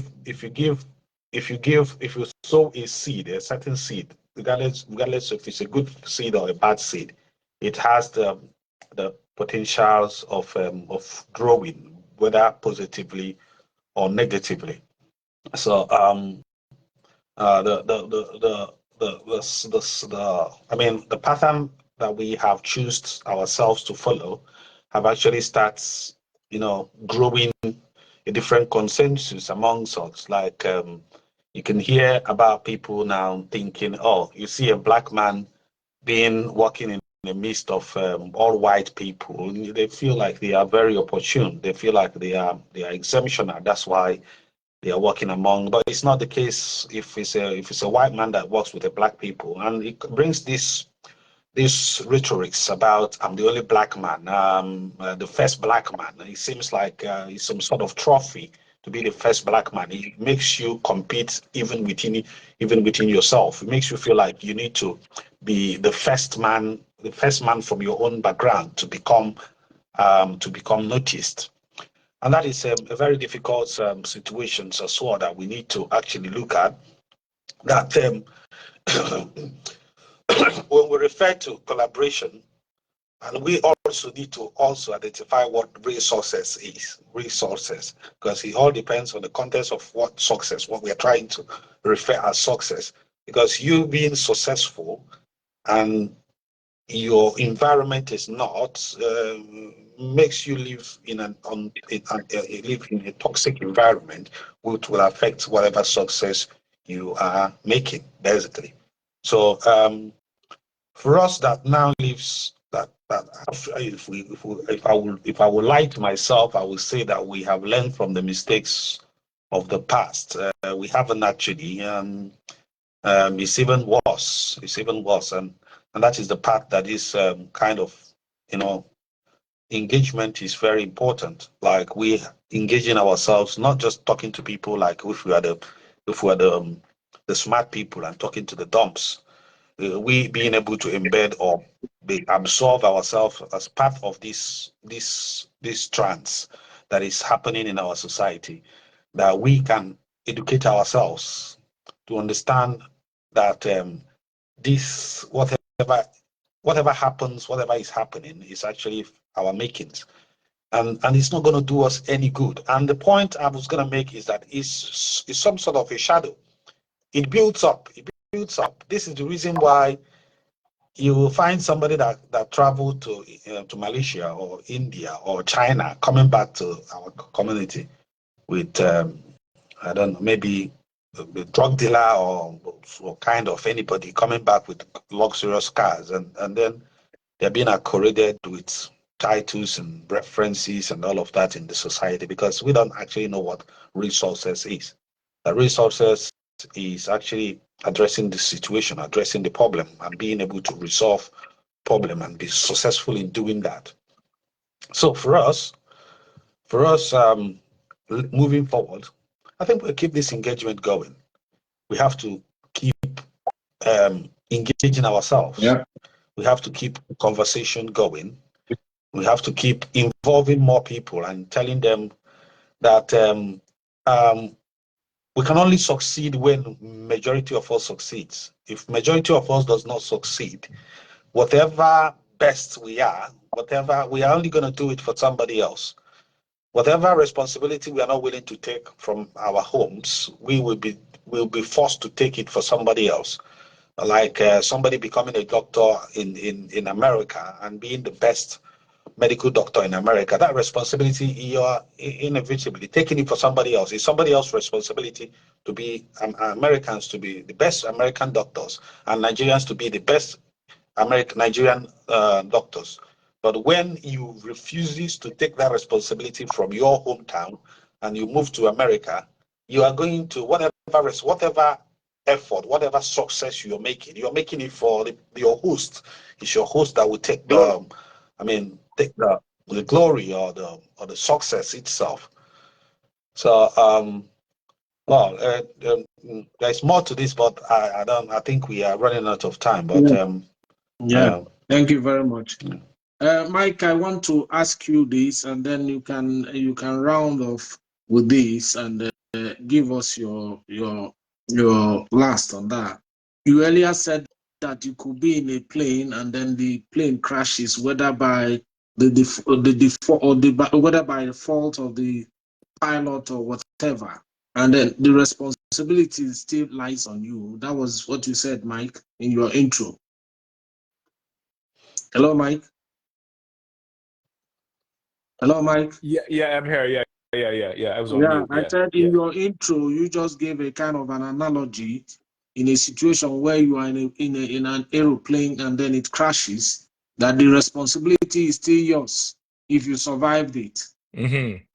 Yeah. Yeah. I want to ask you, is there no situation where certain things are outside your control? Certain actions are beyond your control. If there are some situations like that, how can you differentiate them, from the ones that are within your control? Most actions are out. Yeah. Most situations and outcomes are out of your control. Most of them, 90% of them. Even on a biological level, you are not beating your heart, you are not breathing your lungs, you are not making your kidneys and pancreas and digestive system working. None of that you are doing. everything, practically everything is out of your control. Practically everything. Like I said, even the beating of your heart is out of your control. But when the awareness and the responsibility still comes in trying to do your regular exercise and eating well and getting good rest and not and living in a healthy way, to respect your body and to respect the environment that you are in, even though you are not in control of it. You know, I mean, when I sit and listen to this conversation about responsibility and the situation in Nigeria and different parts of the world, and I think about colonization, and I think that colonization is something that that happened to a great part of the world. And colonization can either bring people together or it can force them even further apart. And in certain situations, that's the exact thing that happened. In certain places, like Nigeria, certain parts of Africa, or and other parts of the world where the colonial powers came in externally, and there was a and created a divide and rule concept, and that divide and rule concept has changed the the certain human beings concept of responsibility. It has made their concept of responsibility too personal. I and as Chidoze was saying, not we. And the socialist countries, they tend to be more socialist, like Sweden and these kind of welfare states. There are more of the we aspect. I know that democracy preaches a lot about I and the individual developing themselves, but then again, as Sam was saying, what is your definition of success? Because your definition of success cannot be building a big mansion that's 100 feet high, but you got walls around your mansion that's 200 feet high. That's not success. That's greediness and selfishness, right? Because you have to go now and hide, right? There's no, because you were created in an environment of hostility. So the big issue here is, I think, that is the reaction to colonization, and how colonization has created a sense of competitiveness and animosity, and maybe even a sense of self-hate, where you don't actually respect yourself or your culture or your country or your people. You don't actually respect them at all. You acting like you do, you talking like you do, but you do not. Because you don't, when you have the opportunity to learn and grow, you don't want to represent where you come from. You want to separate yourself from that in another country, or when you go back to your country, again, you become the colonialist. Your behavior is like how the colonialists behaved. The colonialists came in and they wanted to take over, and they would collaborate with the greedy ones. They would only collaborate with the greedy ones. The greedy ones are the ones that they made the best of friends with. And then the greedy ones prospered from that, and then the others suffered from that. And the greedy ones decided, well, look, there's the way to be.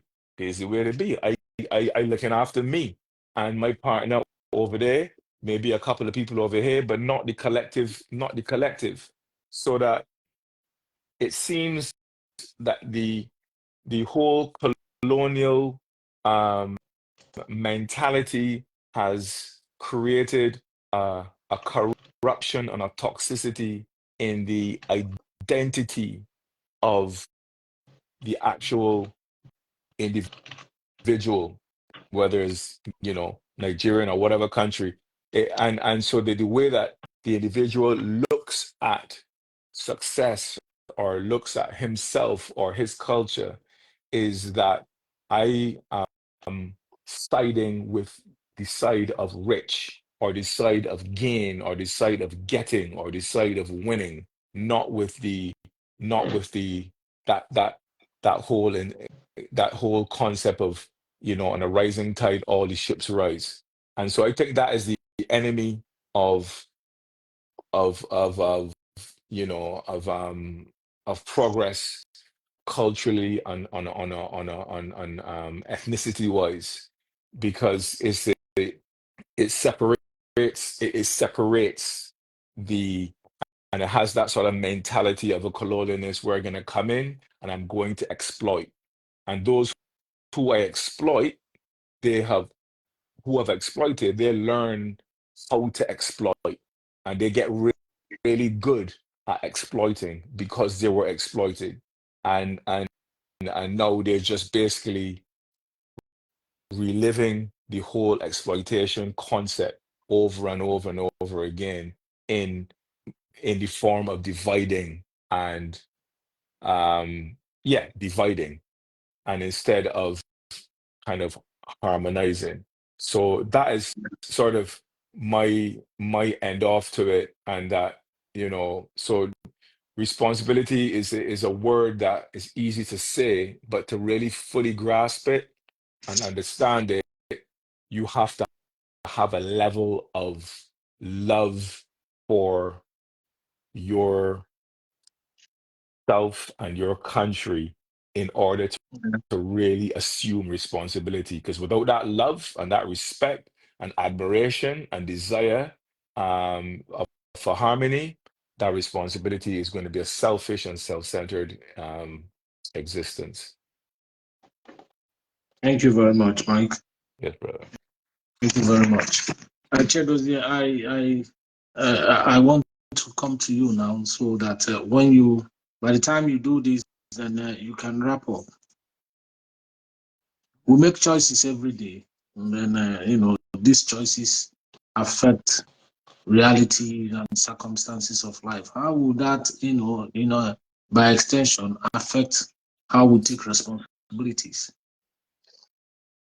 Well, anyway, thank you so much for such an interesting question. It also goes to what our brother was talking about. The choices we make can always affect a particular situation, because it's very important. Just like when you were talking about a plane crashing, sometimes, even though we have education, so I normally look at education not on the paper certificate of a thing. No, I look at education through the lens of a tool to make reasonable changes, impactful changes, positive changes. But if you decide to use education you can also use education to make negative changes. So it's up to you. And that's what we're experiencing back home. But a lot of other countries are also passing through these things. But look at that in that plain situation about following safety rules. Even though you have education, you might decide to sleep. That's exactly what is happening somewhere. You might decide to sleep. And even when the flight crashes, those who may have followed the instruction, it may not happen all the time, may have succeeded in being alive. And then some people might die in the process of that accident, that crash. Now, what have we learned? During the colonization, some people died, even when we had war. But we're not getting into the war now. We're just talking about taking responsibility in a way that impacts society, or what kind of impact the society has with the responsibilities we take. One thing I had to just talk about the war is that we can talk about it next time. It was a war fought without proper strategy, and without strategy that is open to change. I can't call it dynamic strategy. That was why people were misled and people died a lot. And then those same people during that war, they were in London, they were in America, they were studying PhD, they were studying masters, and then after the war they still came back to continue. So following that safety rules or instructions in the plane during the plane crash can help elevate our status, or can help elevate us even after the crash. So during that crash, if one survives, let's say some people survive. I'm answering the question now: how does those responsibilities we take impact society? Let's say that some people survive, which some people survived during colonization. Now, what kind of assistance, what kind of help did they continue to give each other? We also have elaborated about competition, and have they continued to compete among themselves, or have they continued to assist themselves in a way that, okay, this is our country, this is our society, this is our region, this is our village, this is our community, this is our state. We want to build this state in a way that will impact the future generation, not just about us, not just about we that have gone out to get education, not just about sharing leadership, sharing everything among themselves. That responsibility we take, if it is not something that is long term, it is going to affect society in a very short term, because we are very naive in making a decision about taking that responsibility without recognizing the consequences or the impact that it will have on us, on our children. And little did we know that whatever aggrandizement we may get involved in or with, or whatever thing we may have in this world, we will still leave it and go. That's also what we cannot explain about death. That is the only thing that still needs a lot of explanation, but we're not getting to it now. So if we can assist others in the responsibilities we take, assist others, provide relevant information for them to navigate through the crisis time, that is building after the crisis and building after the plane crash, just like Japanese built, just like the Koreans built, just like the Israelites who were slaves in Egypt for 400 years built, just like the Americans who were colonized for many years under English rule built, just like the United Kingdom who were slaves under the Roman Empire built. So we can see beyond. They started helping each other. They realized that what they were doing was wrong. Even Roman Empire, they realized whatever they were doing was wrong. That was the reason why you always hear Israel from time to time. They say we need this apology for this dehumanization and all of those things. But the society we've built is not the society that people, the mindset of the people are able to understand what's going on. So when you have this education, and then you happen to be in a developed context or in a developed situation where people think differently, you'll begin to ask, why have these people taken this type of responsibility? And if you go to different workplaces, brother, just for the sake of competition, somebody might go to cleaning. I am also borrowing our brother Sam's word about not denigrating anything. Somebody might have worked as a cleaner for 14 years or for 20 years. The person happens to get a British passport or American passport. But when the person comes back home, the person is not reflecting all the day-to-day suffering or stress or abuse or disgrace or disappointment the person has gone through. The person will just buy a car of 200 million or 5 million or 10 million, or depends, and start showing off. So in that sphere, we are also creating a toxic responsibility, meaning that people are not seeing any positivity in you. People are seeing a way of competing, and that competition Mike keeps mentioning about unhealthy competition, because there are healthy competitions. Healthy competitions means that America has launched AI, Europeans have launched their own, different countries are launching their own. Chinese people have also taken responsibility to launch their own particular AI in a way they want. This is also healthy competition. I am not sure that anybody will deny that we have the capacity, because if you check all over the world, one of the best doctors in the UK is from Nigeria. One of the best doctors in America is from Nigeria. One of the best lawyers in the UK is from Nigeria. So we still have the capacity to build these things, but we need to start taking positive responsibilities. We need to start taking responsibility of accountability. We need to start taking responsibility of self-reflection, back and forth, because it's only when you reflect backward to see what you can learn. You don't have to blame backward, because what has happened in the past sometimes might be difficult to change. So we're not telling you to start seeing yourself in the area or in the condition of guilt.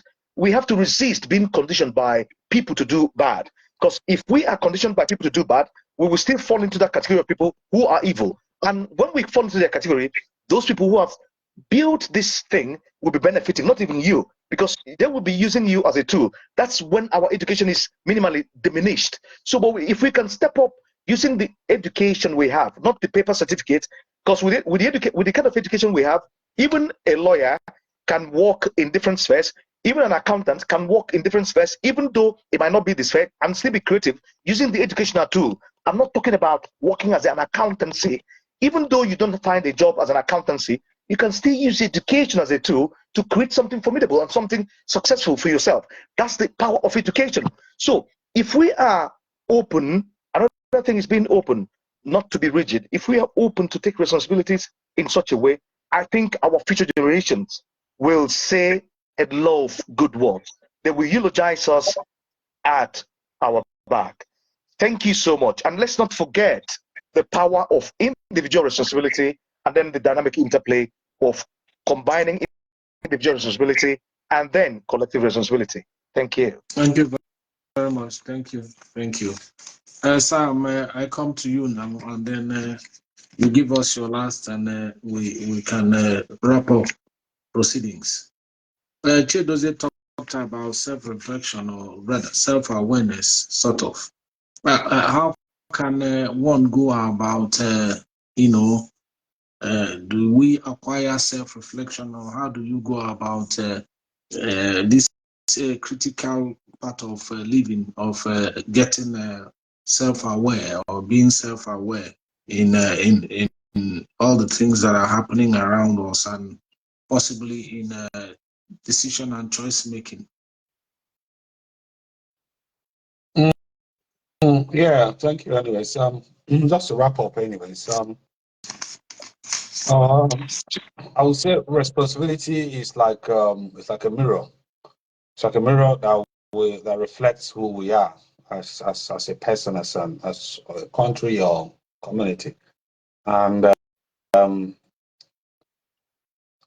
just to wrap up, what of everything that we've said, literally, is whatever with any situations we find ourselves at the moment is just a reflection of the sort of responsibilities that we've been taking. I draw a line from what our brother Chidozie Amundu Salah just said, and it's very important for us to understand how these things work. It's not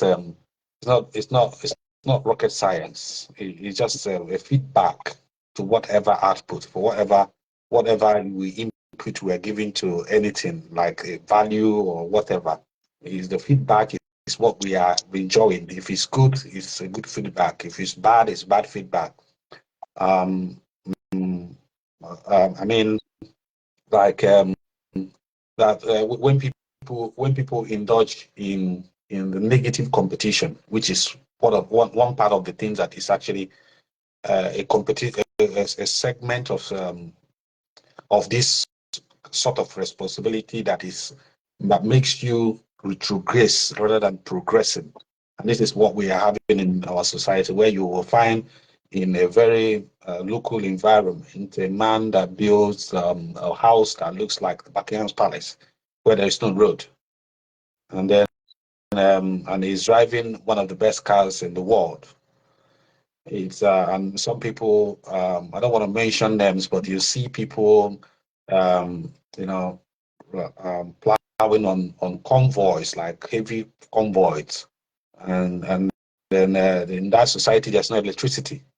And you find that the toxic build up to this is actually a feedback of what sort of responsibility we are willing to take in our community.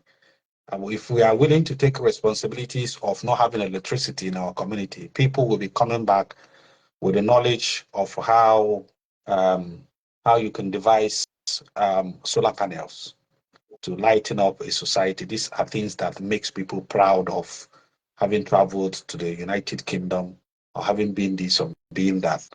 But if it's a toxic one, individualistic one, where people seem to be, and you know, to be honest, the side of these things that I am very uncomfortable with it is when we end up complaining. Give me 5 minutes, please.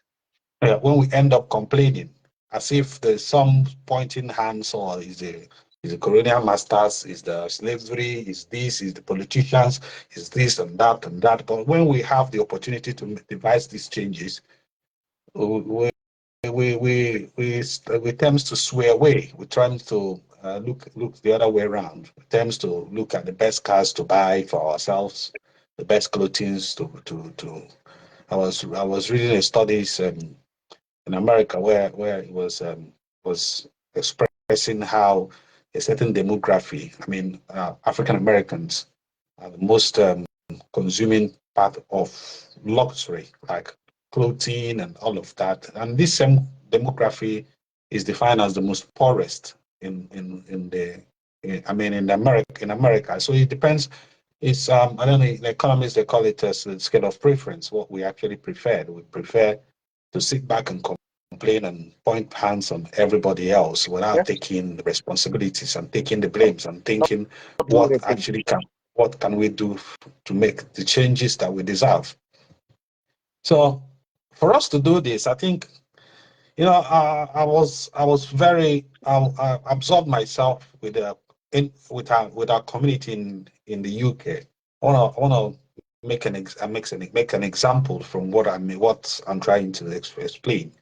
I absorbed myself to our community here in the UK, and the reason why I did that, the reason why I did that is that I have seen within my own analysis that this is the only way that we can devise these changes, because as an individual, regardless of how powerful you are, I think that is a big note that we need to keep in mind.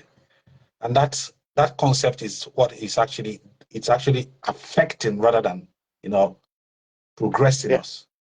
That as an individual, we are absolutely nothing. It's like when you have a game, a quadron game, like a game that requires people to come in and play, like a football match. What requires you is to collaborate with others, to have a team, not to come into the stadium all by yourself. Because regardless of how smart or how clever or how, in fact, you coming alone, it actually defines how unclever you are. It defines how unsmart you are.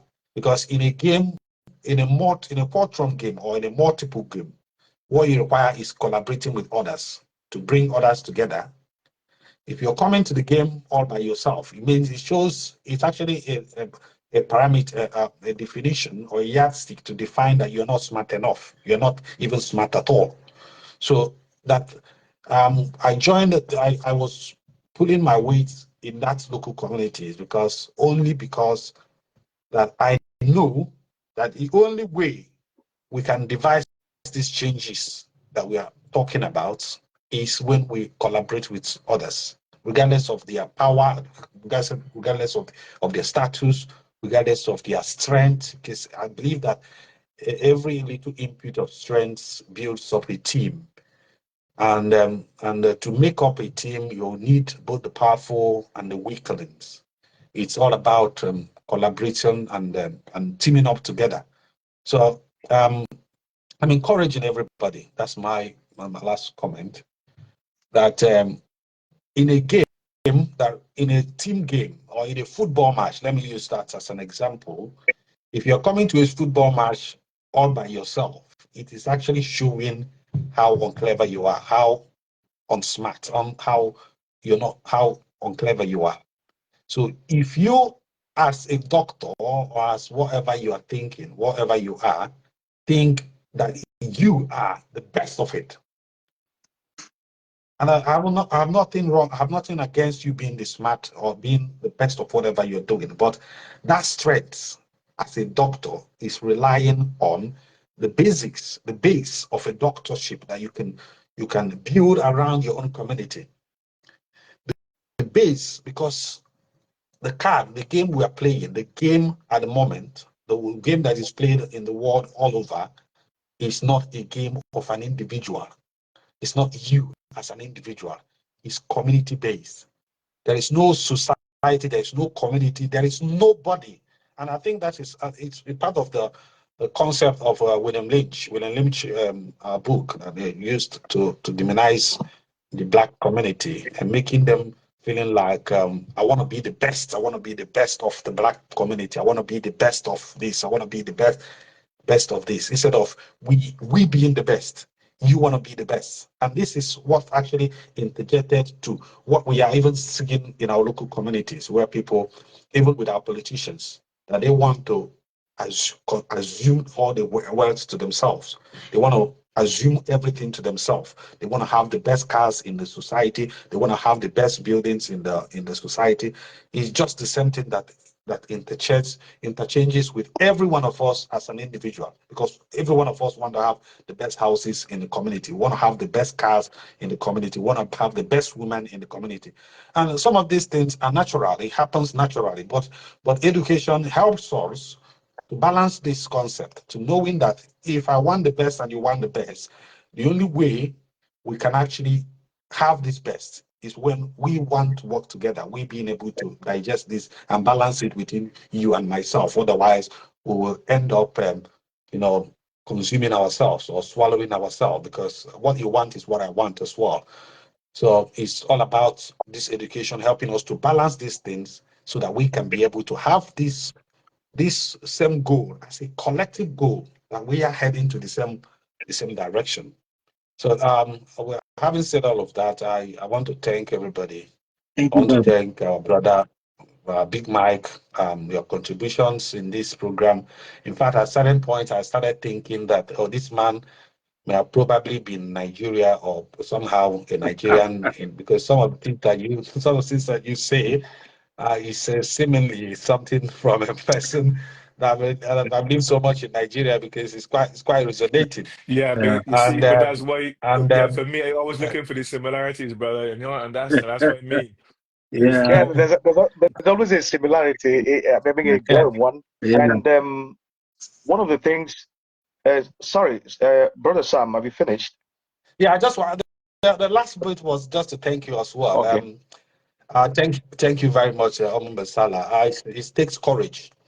It takes courage to step up and have this conversation. Some people, and most of us, are shying away from conversations like this, and most people are dodging it. They don't want to, engage themselves in it. But it's courage, and I pull my cap for you. Yeah. Thank you very much. Thank you, thank you everybody. too. Thank you, Yeah. brother. One of the good things, that we learn is that we have to be able to be distinguishing between facts and emotions.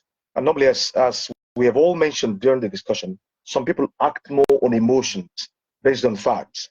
And when you cook up these emotions, people begin to act unreasonably. That's why that's why some of the actions we take can be reasonable, and some of the actions we take can be unreasonable.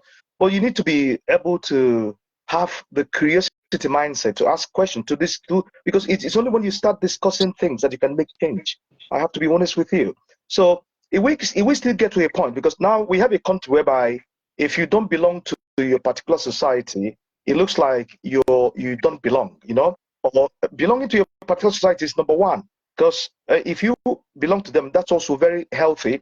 But also, we get to a point whereby we see our country as like everywhere you belong to is your society. Because I've never seen somebody contesting election in America, somebody from Texas saying that this is Texas' turn to contest. This is uh, Washington turn to contest. This is our turn to contest, as if we are also monopolizing democracy, whereas it should be open to everybody. But we tend to see these things happening all over again. I think that if we get to a point in Nigeria whereby even marriage is going to be very interesting these days, normally because of that, let me say, narrow mindset. Whenever somebody will live in a particular society for a long time, when you want to marry, even some of the parents will begin to tell you that I have somebody to marry for you. And when you go to we normally call it, some people call it like, we call it like the fresh pumpkin. Like we all know what we call ononogu. So when you say go and bring those fresh pumpkin to another context where they don't have experience, that's why we have chaotic marriages all over the places. Because the same fresh pumpkin will still be aware, will still be wise. So why not have a society whereby I am marrying in Nigeria, not from where they come from, not from where the society they come from. I mustn't marry somebody that comes from my society. But if you also marry somebody from your society, it's also a nice thing. So it's also comes down to the kind of responsibilities we take. We should make life easier for ourselves.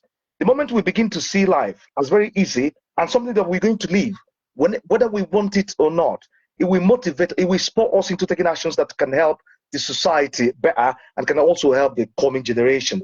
Because whatever change we make, it's not always about ourselves. It's about the future generations. Thank you. Thank you very much, Chidozie. And thank you guys for having spent this time on this topic. And I think we've really done justice to it.